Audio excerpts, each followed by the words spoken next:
My name is Mary. I'm a 40-year-old housewife. My husband, Tom, is 35 years old and we are married for 5 years now. We have been living happily with just the two of us. My mother died very early, and since then, my father has raised me as a single father while he was a full-time worker.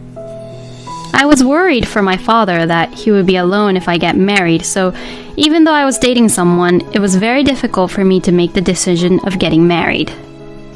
So every time I hesitate about getting married, he would think that I am too busy being on the internet. It was then that I met my current husband, Tom. My husband, Tom, understood that I cared about my father and even said that if I wanted to, we could live with our father when we got married. That was the deciding factor in my decision to marry Tom. My father was very happy for me when he heard that I was getting married to Tom. I am very happy for you, Mary. I am sure that your mother is happy for you too. Don't worry about me. Mary, just think about being happy with Tom. Tom, please take care of my precious daughter as well.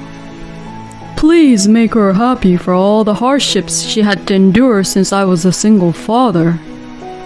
Although my father had never mentioned it before, he was worried that his daughter was being turned down for marriage because she's being raised by a single parent, or that she was unable to marry because she was concerned for him. My father worked as a company employee and also managed real estates. For our wedding gift from my father, we got a new house where we lived happily. And then, 2 years ago, my father retired from work when he was 65 years old. After he retired from work, my father became less energetic and grew old. So, I started calling my father's house at a certain time every day and visited him at his home quite frequently to check on my father. When my husband's department at work changed, he started to work more overtime, and I started visiting my father's house more frequently. One day, when I couldn't reach my father when I called him at the usual time, I became very concerned and decided to go check on him. When I went there, I found my father collapsed in the bathroom. I immediately called an ambulance, but my father did not regain consciousness even after being rushed to the hospital. After being tested, he was diagnosed as cerebral hemorrhage, and we decided to hospitalize him. I went to visit him every day, but my father passed away without waking up and regaining consciousness. I arranged his funeral and other formalities, even though it was very hard and sad for me to see my father off. The wake and the funeral were held within my family, but relatives who were after the assets swarmed us like hyenas, saying that they had been promised to be given inheritance by my father, which made this situation very difficult and hard on me. However, thanks to the fact that my father had left a solid will in my name, I was able to inherit all of his estate, including his savings and real estate. This will made my heart filled with love for my father even after his death. At the time, I had no idea that there will be more harder times than this. My husband, Ben's family, is relatively full of sensible people, but there is the one relative, my sister-in-law, Jane, who is very sloppy with her finances. Hey, Mary. I heard you inherited a lot from your father, didn't you? Even though we are in-laws, we did become sisters, so please help me out because I actually need help. Jane was in debt, and she was coming to me for money for some time now, even prior to my father's death. Every time she comes to me for money, I rejected the request, but since she has been very persistent recently, I am very stressed out about this. Then one day, I received an invitation letter which was addressed to me. The invitation letter was about the high school reunion. When I was contemplating about RSVPing to the reunion, that's when Tom approached me. Honey, why such a stern face? I have a reunion coming up, but my father just passed away and I don't really feel like going to it. You should go to change your mood. I know you're very sad, but your father won't be happy if you keep on just moping around. That is true. Since Tom recommended, I have decided to attend the reunion. Then, the day of reunion came. I was enjoying conversation with my old high school friends I hadn't seen in a long time. When I went to get a new drink and was alone, one of my old classmates approached me. Hey, Mary. Long time no see. Hey. I'm sorry, have we met? Yes, we have met. Don't you recognize me? I'm Josh, your old classmate. Even when he told me his name, I still couldn't remember him, but he seems to definitely remember me. Why don't we catch up? When I didn't know what to do, Mary, what's going on? Did you get my Coke? Jessica questioned me. Thanks to her, I said, sorry, my friend is waiting on me, so I should go. And I was able to leave him behind. When I returned, Jessica looked worried. Hey, Mary, is everything okay? Did he say or do something to you? We were just talking a little bit. He said he was Josh, but I don't recall any Josh. Do you know him? Yeah, he's that preppy guy who was the captain of our basketball team. He was the heartthrob who was very athletic and was good looking. Oh yeah. Since he changed his hairstyle and we didn't have anything in common back then, I didn't notice him. You better watch out for him.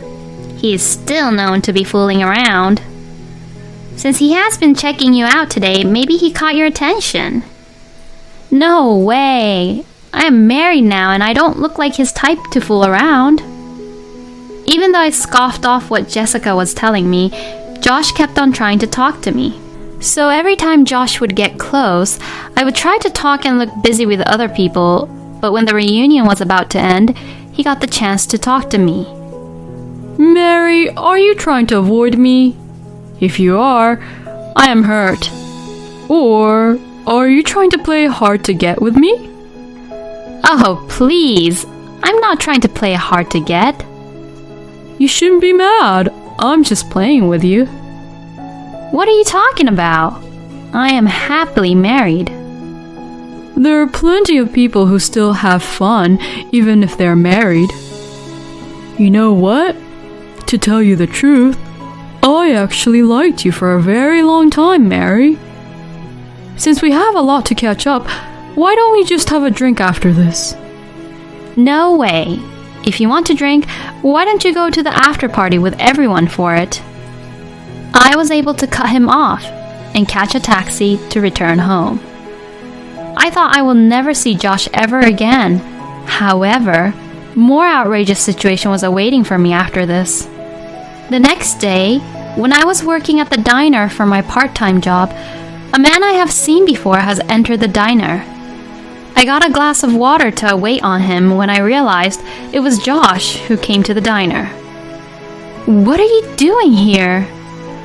Wow, what a coincidence. I am very lucky to see you here, Mary. Are you kidding me? Who did you find out from that I was working here? First, can you get my order? I would like to have 1 cup of coffee. I reluctantly took the order and served him his coffee. After finishing this coffee, just leave. It says I can have seconds for free. Let me enjoy my time here. After drinking and finishing his 3rd coffee while talking to me, he finally decided to pay.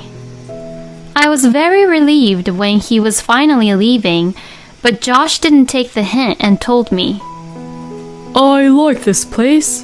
I will come to get my coffee here more often now. After he said this, he left the diner. Since I was just a part-time worker at this diner, I couldn't ban him from coming to the diner, and from that day, he started to come to the diner every day. I talked to my boss about it, but since Josh was just talking to me and wasn't causing any trouble, he couldn't do anything about it.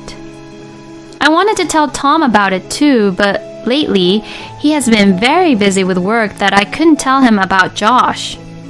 Some days later, I had a day off from my part-time job. Since I didn't have to see Josh's face because of my day off, I was very happy.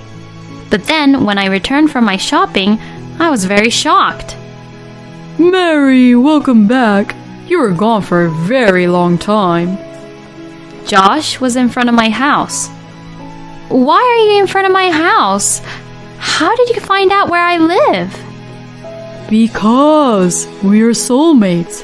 I know where you are. Stop freaking me out and please leave. You are cold-hearted. You should choose me instead of your husband, who is always not at home because of work all the time. I will and can give you good times. As he said that, Josh hugged me from behind. A chill ran down my spine and I couldn't take it anymore of this from Josh. I found myself pushing Josh away.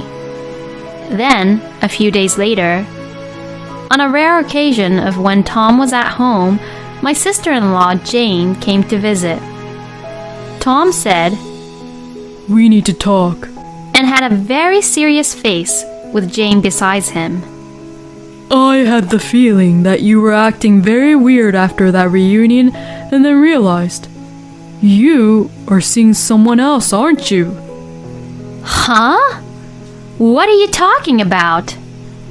Don't pretend you don't know what we are talking about. We have evidence. Jane got out an envelope which she turned upside down in front of me.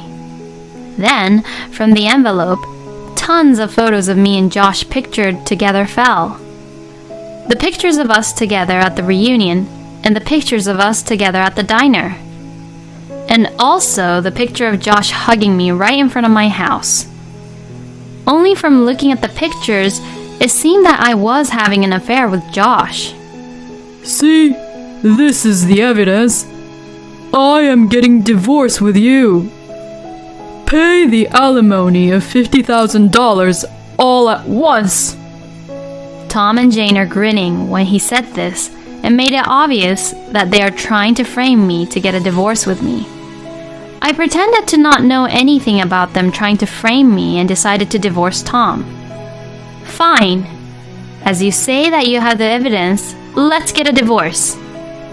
You can rest assured that alimony and property division will be taken care of. To my words, Tom and Jane looked at each other smiling. I have no intention of letting them go off the hook so easily. From here on, they will pay for what they have done to me. Oh yeah, what I inherited from my father won't be the subject to property division. What? Tom and Jane was stunned when they heard this. It was Tom who came to his senses first. Why not? You're supposed to split all the money earned after marriage equally. That's right. If it is the money earned by working during the marriage, we should split it equally because we cooperated. But the property I inherited from my deceased parents wasn't acquired through the corporation of you, was it? The property I inherited is called separate estate, which is not the subject of splitting it equally. Didn't you know? That's too bad since you were only just after my inheritance. What? Do you want to know why I know this? Josh, who is in all of these photos, told me everything. The day Josh came to my house, I called the police on him. He was warned by the police, and after that, very next day, he got scared and he came back to see me. I am very sorry. Jane, my coworker asked me to flirt with you. Josh got down on his knees to apologize and started to talk about everything he knew. To my surprise, Jane was the coworker who had asked Josh to do so. When Jane heard about the reunion from Tom, she asked Josh, Hey, Josh, are you attending the same reunion as Mary is attending? If so, could you set a honey trap on her for me? If my brother can get a divorce from Mary, then Tom will get property division, and if all goes well, you will get your share for helping us out. By promising his share, Jane was sure that Tom and I will get a divorce. Because Josh wanted some money, he started flirting with me, and Jane tried to take pictures of that. That's how they got the fake evidence photos and tried to get money out of me. Hold on. I told Josh to flirt with you? Where's the evidence of that? You're the one who's making up everything, aren't you? Jane denied everything. Oh, I have evidence. Look at this. Then I showed my screen of my smartphone. I actually saved the screenshot of the conversation of Josh and Jane on WhatsApp.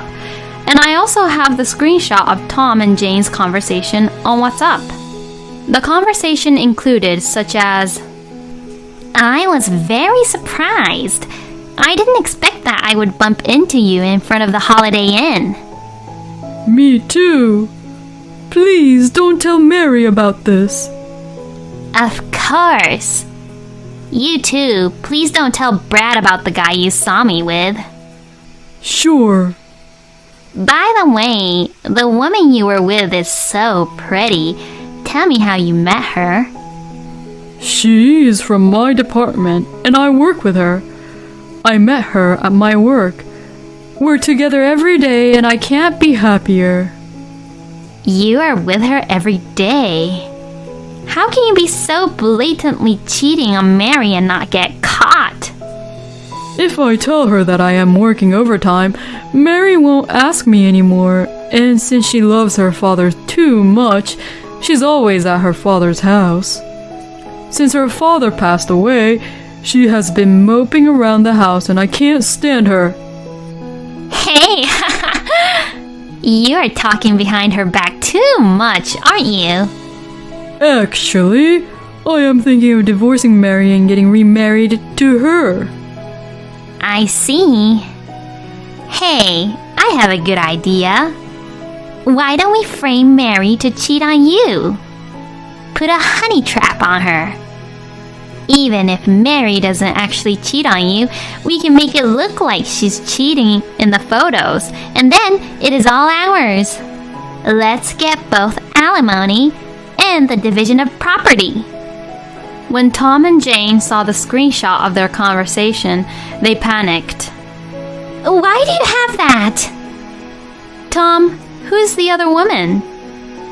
Jane, you are engaged to Brad but is still seeing someone else.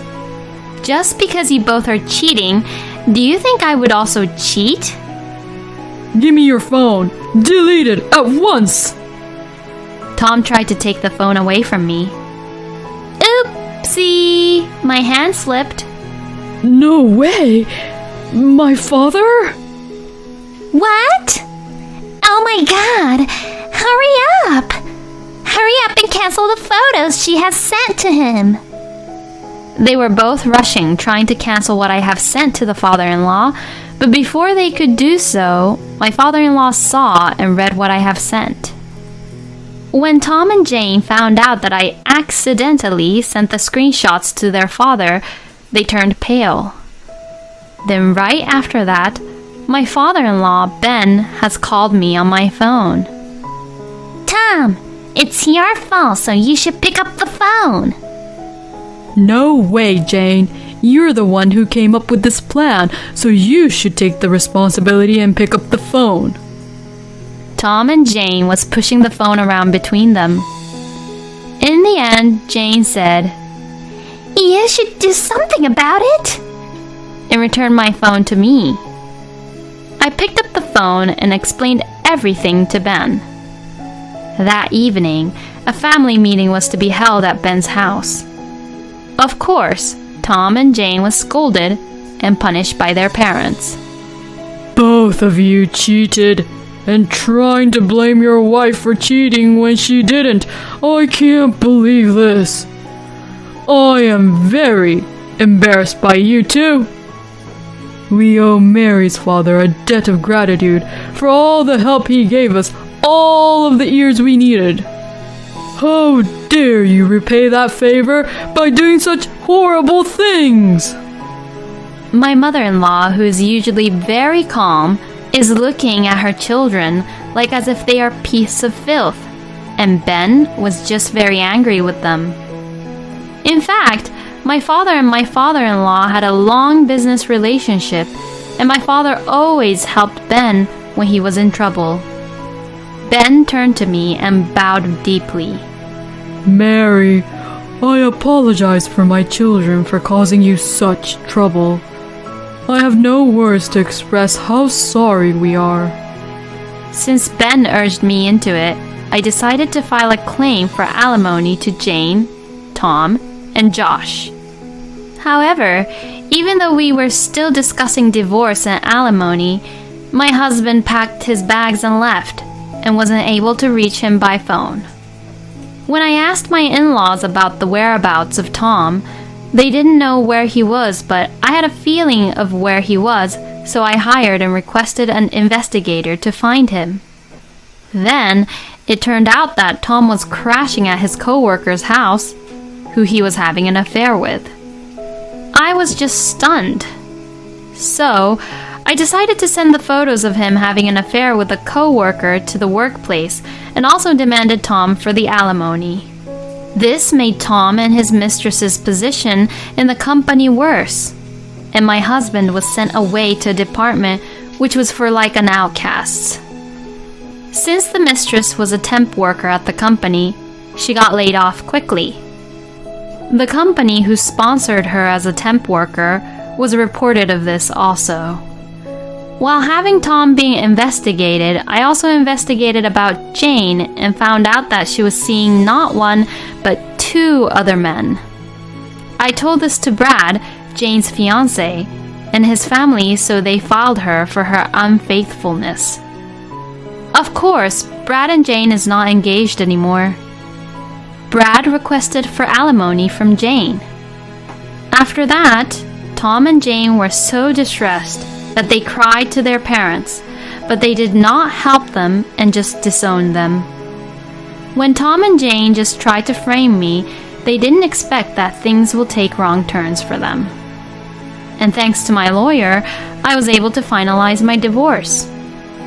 While I felt that it was finally over, I also realized that now that my father had passed away, I was now alone.